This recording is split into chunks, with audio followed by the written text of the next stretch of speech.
Welcome to this week's Outside the Huddle with Texas Tech head coach Cliff Kingsbury. I'm Robert Giovanetti. The Red Raiders now 3-0 on the year after defeating Arkansas 35-24 on the road. Coach, we're standing here in the student section, kind of emphasizes how important these students will be, not only this weekend coming up against TCU, but going forward. Yeah, they've been incredible, and they were voted by ESPN the best student section in the conference, and rightfully so.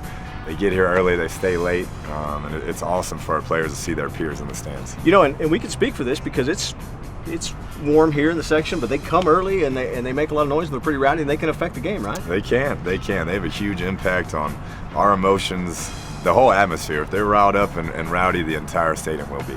Hey, we talked a couple weeks ago about getting to enjoy games and things, you know, while it's happening, and getting to see you guys in the locker room Saturday and just the joy your students were having there in the locker room. It's kind of what it's all about, and that had to be fun for you to see that. It is. You work a lot of hours, a lot of months to have these few opportunities, and so when you win, you better enjoy your success, and our players had a good time in the locker room after that one. When a team throws the ball as much as you guys throw it around, sometimes the perception is, hey, they're soft or they're not a tough team. Is that an accurate description of your guys? No, I think you found out there was 8 minutes left in that game, and we ran it about 80 yards down to the 5, and took all the time off the clock, and I think that kind of defines what we're trying to be about, is we'll do whatever we need to do to win the game. When you look at that point, and you guys were in control really pretty much the entire second half, is a guy like Pat, do you like the way he manages the clock? Has he got a good feel for that? He does. He had a couple plays there where he slid in bounds and didn't throw a ball away, and just smart heads up quarterback play. And from a young guy who's only made, I think that was his 7th start, that's impressive to see. How hard is that for you guys? Because you are so up-tempo, so fast. Everyone's talking about it, the Arkansas people to us, about, gosh, I've never seen an offense operate like this, when you have to say, okay, let's amp it down a little bit because we want to try to milk some of that clock. Right, we practice that. We have a period on Wednesday that we practice our 4-minute offense.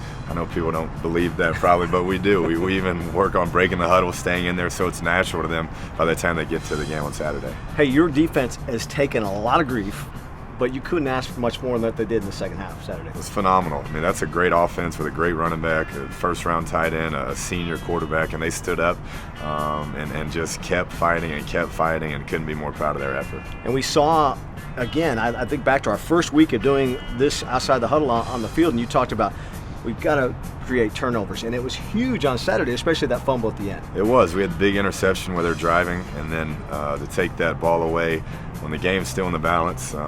Jay Sean had an incredible game, and it was fun to see. When you look at that defense, now that you've looked at the film afterwards, who stood out for you as saying, hey, they really got it going, especially in the second half? Yeah, Pete Robertson was a guy, the very first play, has that tackle for loss, really set the tone. And all those guys up front fought their tails off. And then Jay Sean Johnson, 15 tackles, had a fumble recovery.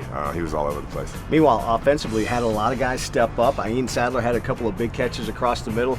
But talk a little bit about some of your guys. Who did you really think stood out, especially among your receivers? Reggie Davis, it was good to see him.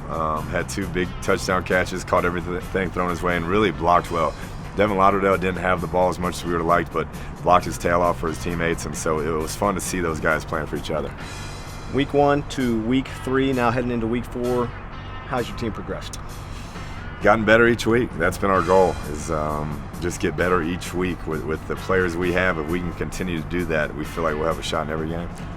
Big 12 play starts Saturday against TCU.